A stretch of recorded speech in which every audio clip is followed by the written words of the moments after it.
From the New Arts and Media Studios here in River West, the greatest neighborhood in the world, I'm Charles Purcell, and this is The Log. We were talking about Simone Biles yesterday. Good for her on all counts, and she did win in her final event. She won the bronze medal. One other thought that occurred to me, this whole thing about having the twisties, where you're in midair, in the middle of 2 or 3.5 twirls. I don't know how many she can do. But there's this weird mind game that can happen where you don't know up from down. And I'd never heard of that before. And that worries me a little bit. I don't think any sport should be death-defying. I've never understood the entertainment value of death defiance. People like, what was the guy back in the 70s? Evel Knievel. Jump his motorcycle across the Grand Canyon or something.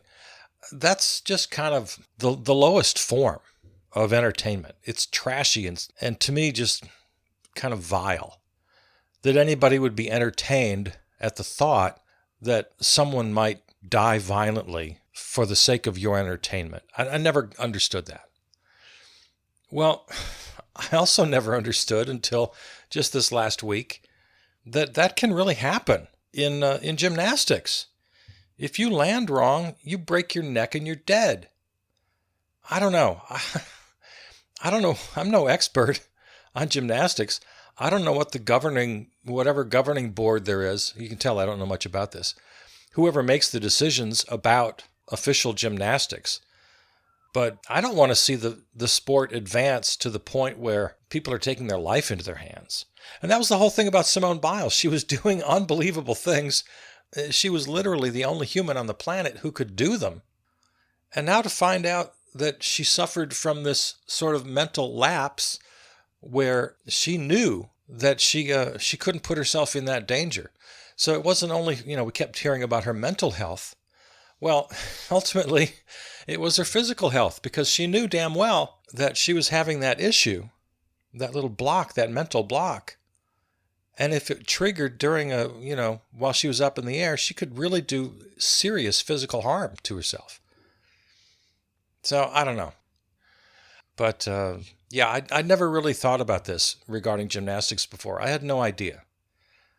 I don't want anybody taking their life into their hands. It's not worth it. So, again, I know nothing about this, but those who do, maybe you might give this some serious thought.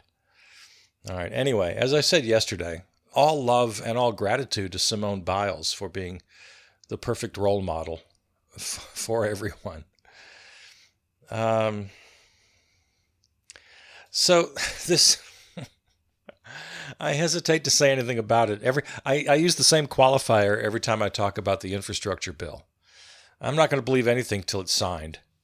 The two bills, the so-called bipartisan bill, which they think they have agreement on now, at least it passed the first hurdle. They got 67 votes. I think they got 17 Republicans to agree to have the bill go forward, at least, go through debate and all that. So it's all happening.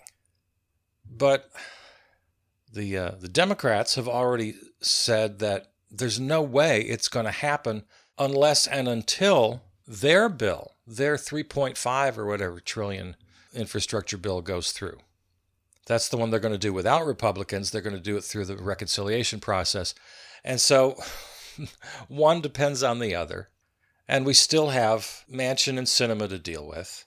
And we still have negotiations. So that's going to get, I don't believe anything. But I guess the reason I bring it up, progressives are not happy with the bipartisan bill. All of the climate provisions have been pretty much stripped. The only thing really substantial about climate is that they've allocated a couple of $1 billion to shore up infrastructure because of the effects of climate change.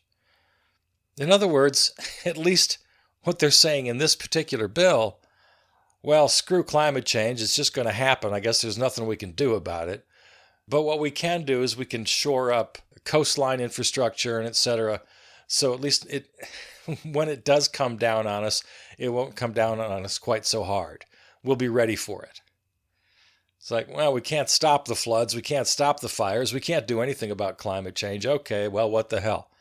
So we'll reinforce some bricks over here and some concrete over there, and we'll withstand it a little better. That'll help us out. That'll buy us a couple of years, maybe. God, what a joke. And, who am I? This is big stuff. It's billions of dollars. Things are going to happen. Roads and bridges are going to be fixed. That's good. But as I've said many times, it's way too focused on roads and bridges. That is, the car culture continues. The complete reliance on fossil fuels and on the combustion engine, both of which just have to be eliminated. They both have to go away entirely. And instead, we're basically subsidizing more fossil fuel use. So, in a lot of ways, this bill is doing the opposite of what we need. Also, everybody right, left, and center is all excited about how great it's going to be for the economy and for the growth of the economy. If I hear that,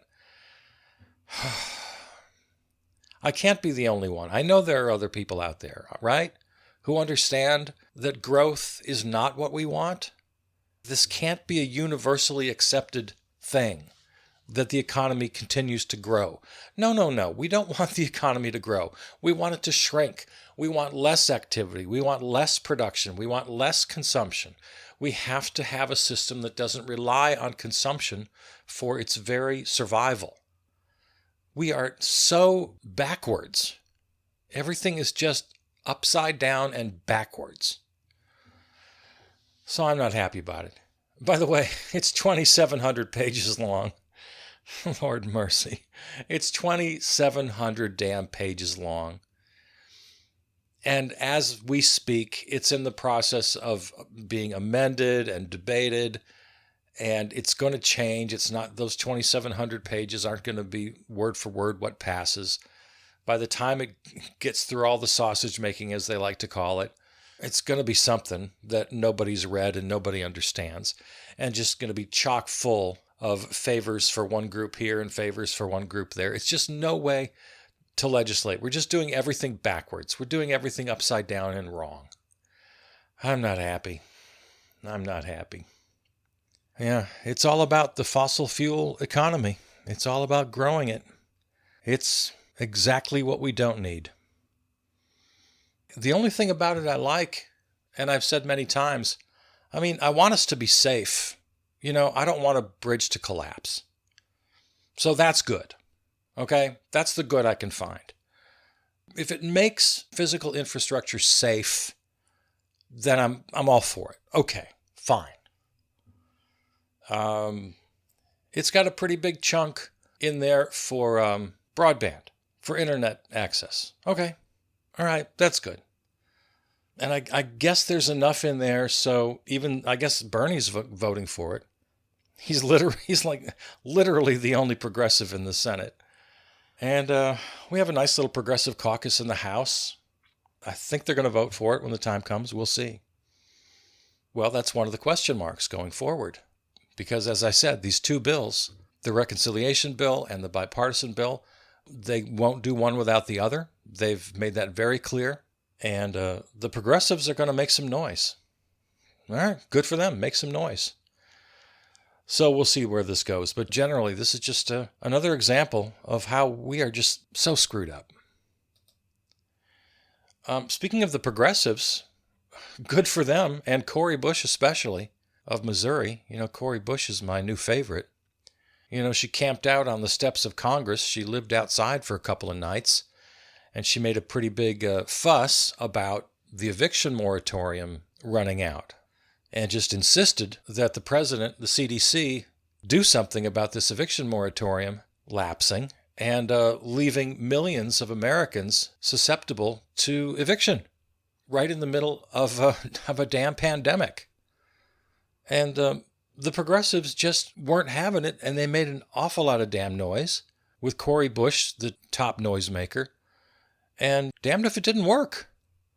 Yesterday, Biden announced that his and the CDC that they would indeed extend the eviction moratorium. They're going to get the funds needed to tenants and their landlords.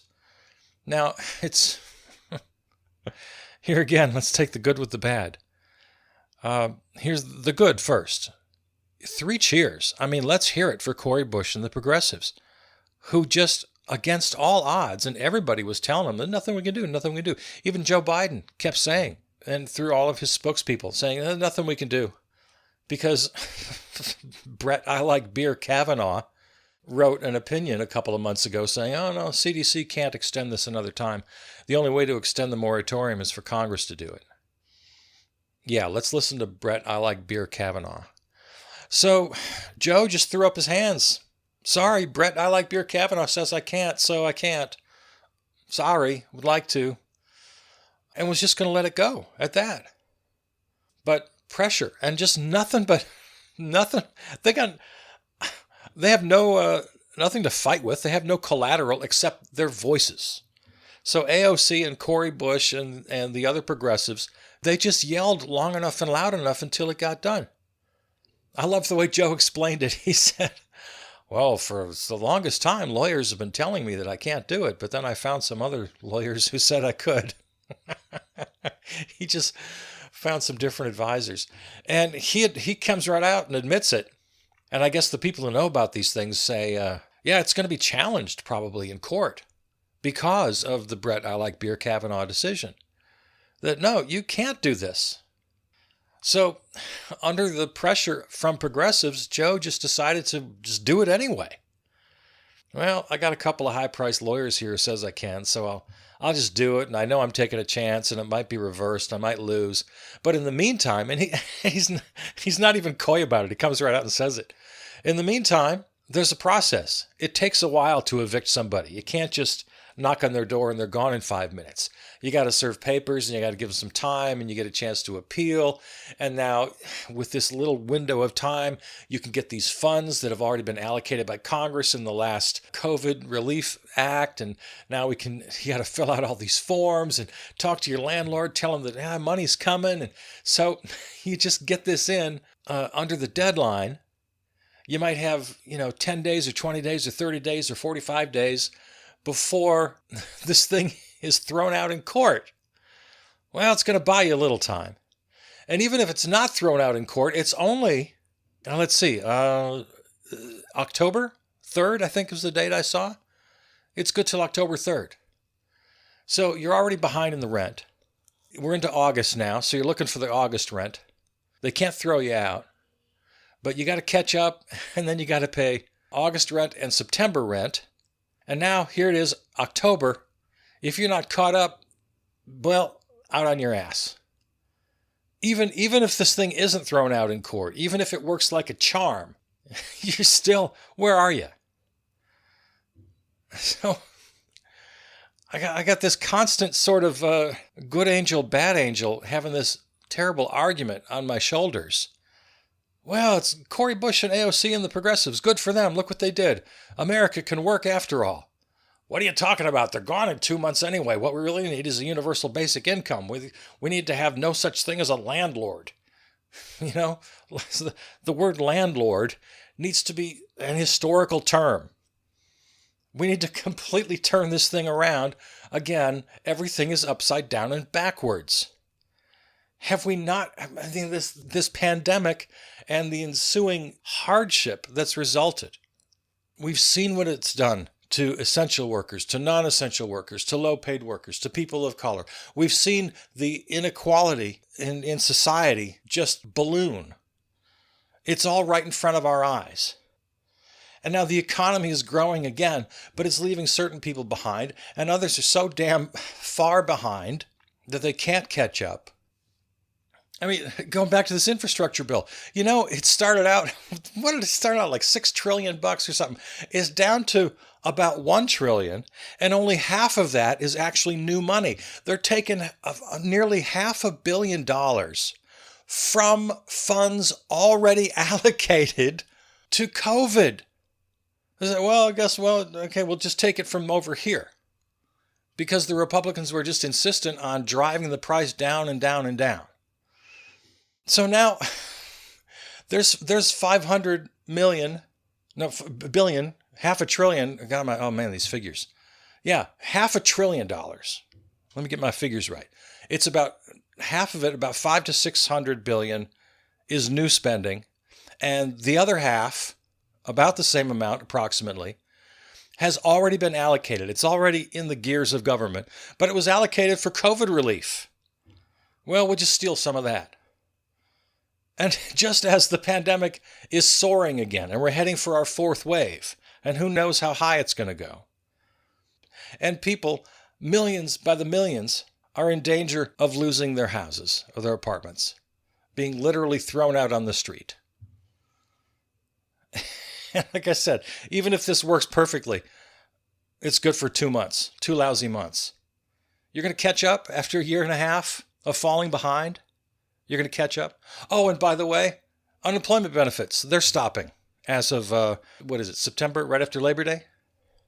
That's over. Okay. I don't know what they think people are going to do. We just need to scrap this whole damn system, create a universal basic income, and start over. Nothing is working. Oh, it might be working fine for you. Yeah, I'm the first one to admit the system's working great for a lot of people. The people who make the decisions and write the big news stories and eventually write history. But for millions upon millions of suffering people who don't have a voice, who don't get to write the history books, they're just screwed. So, good for Cori Bush. I mean, it's great what she did, but it just reinforces the obvious fact that this system does not work and just can't work. It will not ever work for everybody. Yeah, it'll work for a bunch of people, and they'll make the decisions, and they'll vote, and they'll write the laws. Speaking of the economy, I saw this little post from the White House the other day. Oh, very excited to share this little graph. Gross domestic product, GDP, is back at pre-pandemic levels. And it shows the GDP climbing since, this graph goes back to like 1999.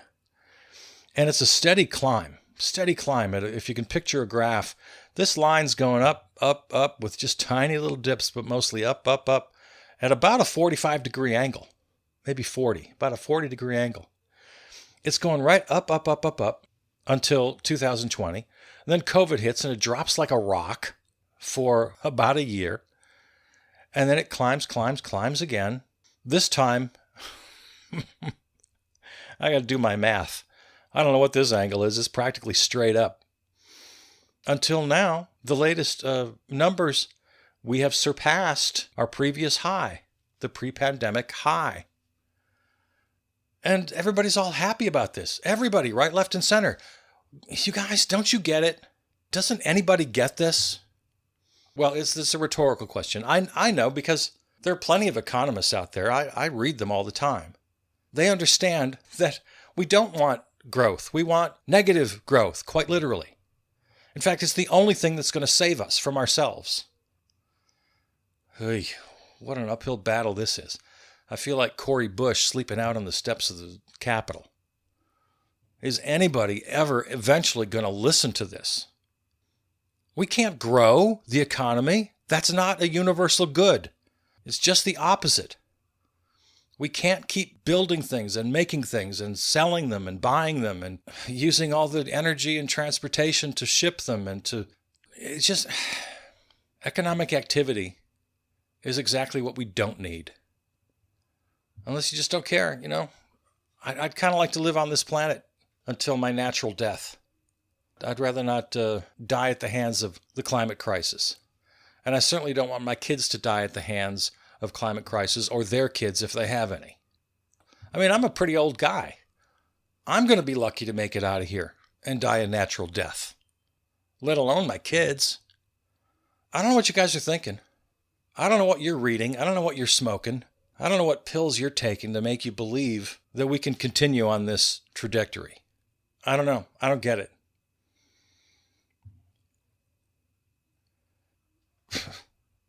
I saw this story.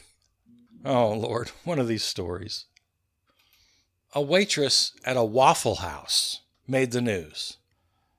And we hear stories like this occasionally. She got a $1,000 tip. Now, what makes this story a little different, two things. She was working a double shift. And not only was she working a double shift, she was taking care of her child, her infant child, her baby, while she was working a double shift at a Waffle House. She had the kid with her. So that's bad enough. And now we want to hear one of these happy stories, and it's a happy headline. Everybody's, oh, here's the other twist. It's a famous country music star.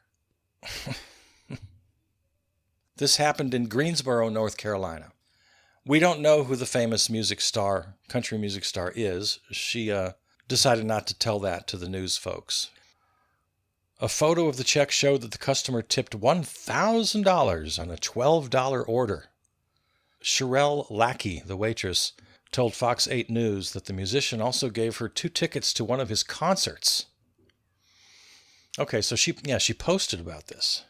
Posted a picture of the check, the dinner check. Yeah, $1,000 tip. Picture of her holding her kid who can't be more than, I don't know, maybe a year old. I mean, this is a little kid. And she quoted the country music star, saying, "I have to respect a mother that would do whatever it takes to support their child in a society where people don't even want to work anymore." Lord, what are we going to do with people? So this is what every young mother should do with a 1-year-old baby. They should bring the kid to work and work a double shift at the damn Waffle House. And he gives her a $1,000 tip. And if he's a country music star, this is chump change for him. This is tossing nickels at the waifs in a Dickensian novel. And just like the eviction moratorium, what's $1,000 going to do for her? Yeah, might pay her rent for a couple of months, but then she'll be right back where she was. This is not a solution. This doesn't do anything to answer the needs we as a society have, to correct the errors we're making. It doesn't save her. It doesn't save other people like her. In fact, it praises her as a model. Well, yeah, everybody should work for minimum wage, for sub-minimum wage. Servers make sub-minimum wage because they're tipped. So yeah, work for sub-minimum wage, work for tips, work at a double... Why the hell do you think she's working a double shift? Because she wants to? Because it's fun to have a 1-year-old baby and work a double shift? No, she's doing it because she has to, obviously. She's got the kid with her because she has no other choice. She can't afford childcare. Of course, that's not none of this is in the story. It's just a happy little story. Well, no, I take that back. Let me correct myself. I'm scrolling down here, and it is the Insider, which has a little bit of a progressive slant to it, so good for them. Let's see what they have to say. They do make a little commentary. This is commenting on his little snarky remark about how people don't want to work anymore, which is a wrong and privileged and victim-blaming, and it's just the worst thing you can say. You have tipped your hand if you believe, or if you actually say out loud, that nobody wants to work anymore. No, everybody wants to work. Everybody wants to get ahead. Everybody wants to pay their bills and pay their rent and take care of their kids. Anyway, the Insider continues here. Stores and restaurants around the U.S. are struggling to find workers in a tight labor market. The phrase, "no one wants to work anymore," has gained popularity as some businesses blame the labor shortage on lazy workers. Other business owners have disputed claims that the shortage is due to laziness. Michael Astoria, the CEO of the restaurant chain And Pizza, told Insider's Zara Tayeb in July that his 51 locations were fully staffed and that the secret was to pay workers proper wages. He offers $16 an hour plus benefits, he said. The idea that wages couldn't possibly rise even once over the past 12 years while prices went up, while inflation went up, and while the cost of living went up, has resulted in the so-called shortage that business owners are experiencing, he said. There isn't a labor shortage, he said. There is a shortage of business owners willing to pay a living wage. Okay, so good for the insider. I stand corrected. You did go there. Good for you. But the headline and the first, the lead paragraphs here do take on that sort of model story we've seen now several times. Somebody suffering, some low-wage worker, and some good-hearted rich folk gives them a big old fat tip. And then we're all supposed to be happy about that. I haven't looked it up, but I think it'd be a safe bet to say that this has been reported differently by other outlets. I could go to Fox News right now, which I won't. And I bet I'd find this same story with only the sort of happy good news, yeah, people should work hard angle. Oh, mercy. It's all ass backwards. I'll close with this just because it's kind of funny. You and I have talked about this a bit. Here's the latest update on the new social media site called Getter, as in Get Her Done. Let's see, somebody in Trump's orbit started this thing. Oh yeah, Jason Miller. You remember Jason Miller. He's just one of the real bottom feeders. Former Trump spokesperson. Let me see. I'm reading from Second Nexus right now.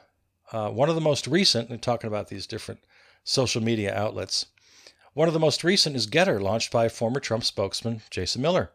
But the outlet's defining characteristic, its lax content moderation, is yielding some scary results. According to a report from Politico, Getter is being inundated by terrorist propaganda spread by supporters of Islamic State. Users have been subjected to graphic beheading videos, calling for violence against the West, and even depictions of militants executing Trump. The Politico report notes that at least 250 Getter accounts regularly post such content, boosting it with pro-jihad hashtags. Though Getter brands itself as a free speech absolutist platform, it does indeed ban unlawful, harmful, threatening, abusive, harassing, libelous, indecent, vulgar, obscene, sexually explicit, pornographic, profane, hateful, racially, ethnically, or otherwise objectionable material. So they advertise. They're the answer to Twitter and Facebook and all their censorship. So they're going to be totally free. And yet they discover very quickly that, well, you have to have some rules if you're going to have a site. And even then, they're so poorly run, inundated by disgusting, violent, extremist Islam. Yeah, not so easy. It's so easy to criticize Facebook and Twitter. Like, man, no, it ain't easy. So anyway, thought I'd give you that little update. Oh, everything's backwards and upside down. But I do love you. And I thank you for listening. And I'll talk to you tomorrow. I'm Charles Purcell.